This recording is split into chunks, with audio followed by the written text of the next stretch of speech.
Komplet id-dadija negattiva tal-kap tal-Oppożizzjoni Simon Busuttil li qal li se jivvota kontra l-liġi dwar il-medja li jfisser li se jivvota kontra t-tneħħija tal-mandati u libelli kriminali.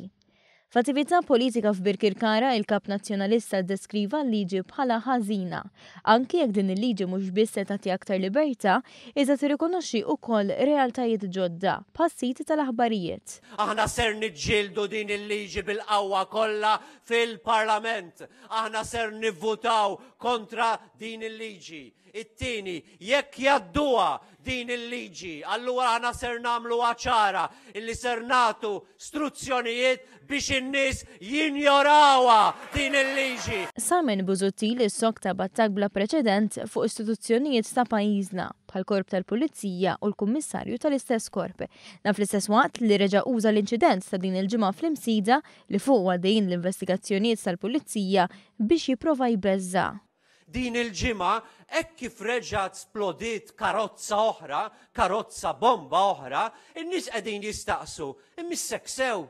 Tkellem ukoll lil kap ta' delegazzjoni nazzjonalista fil-Parlament Ewropew David Casa. Casa li huwa magħruf għal mod negattiv u partiġjan li bih jitkellem dwar pajjiżna f'din l-ogħla istituzzjoni Ewropea. Sa din il-ġimgħa stess, quddiem attakk fuq is-settur finanzjarju f'pajjiżna minn barranin b'interess f'pajjiżhom, il-membri parlamentari Ewropew nazzjonalisti Maltin, inkluż Casa, m'għamlu xejn għajrid bismu. Ma lisnux kelma waħda favur settur li beda fi żmien il-gvern ta' Difene Kadami u li għal deċenji sħaħ l-forzi kollha politiċi jiġbdu ħabel wieħed biex jikber. Dan li għamilna l-ġimgħa l-oħra kien biss il-bidu.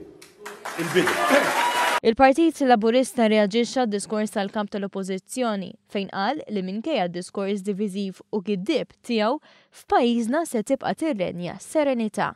Fis-stqarrija l-Partit Laburista nnota li minflok ikompli għaddej bil-gideb u t-tixwix ikun aħjar li Simon Busuttil ħares ħarsa madwaru u jitkellem fuq Beppe Fenekadami li se jkun investigat mill-Europol, Tony Bezzina li potenzjalment jista' jkun involut f'każ ta' frodi u Jason Azzopardi, protagonist fl-iskandlu tal-Lavinbrow.